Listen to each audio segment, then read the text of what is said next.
Thank you, Mr. Speaker. I rise in support of this measure, and I yield myself as much time as I may consume. The gentleman is recognized. First of all, let me thank Chairman Royce for authoring the bill. I'm proud to be the lead Democratic co-sponsor, and I'm glad that we're almost to the finish line. Just over a month ago, we passed this bill and sent it to the Senate. The Senate acted quickly to make minor adjustments, and today we'll pass this bipartisan legislation and send it to the President's desk.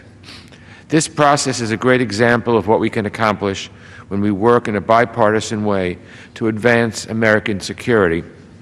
And as I've said many times before, I'm proud of the members on both sides of the aisle of the Foreign Affairs Committee because we have worked in a bipartisan manner.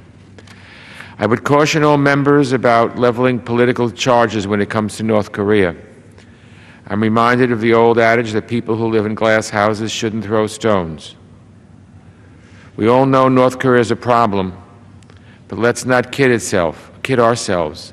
This problem has grown under many administrations, both parties, and Congresses of both parties.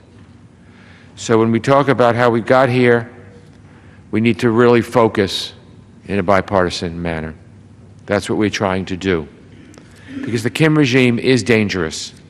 North Korea's nuclear program threatens regional stability and global security. It worries me to think what North Korea's leaders plan to do with their nuclear arsenal, or who they might be willing to sell nuclear material to. And while it's bad enough on its own, North Korea's nuclear program is just the top item on a long list of dangerous and illegal activity by that regime. From cyber attacks to money laundering and counterfeiting, from human rights abuses, as Chairman Royce has pointed out, to the regular attacks on South Korea, the Kim regime runs roughshod over the rules and norms that guide the global order. And yet they haven't been deterred by some of the toughest sanctions imaginable, or the near-universal condemnation of the global community, or the deepening isolation of North Korea from the rest of the world. So we're left to tighten the screws even further. That's what we're trying to do today. We need to work with South Korea and Japan on a tough, coordinated response.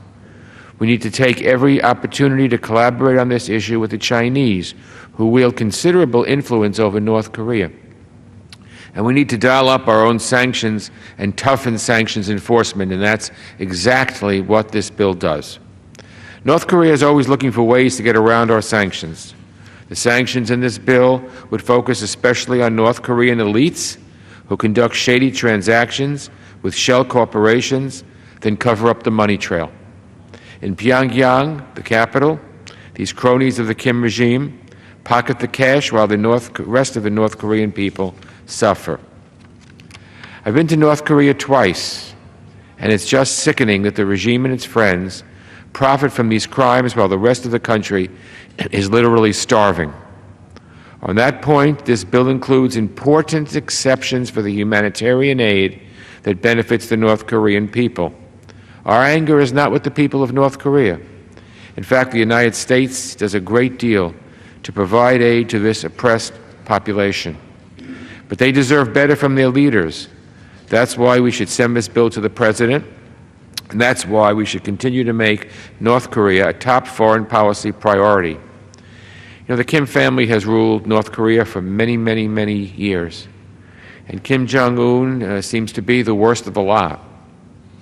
The repressions, the assassinations, the political stranglehold that he keeps the whole country in, and the fact that many people get caught, as Chairman Royce pointed out, in the Gulag, families are oppressed.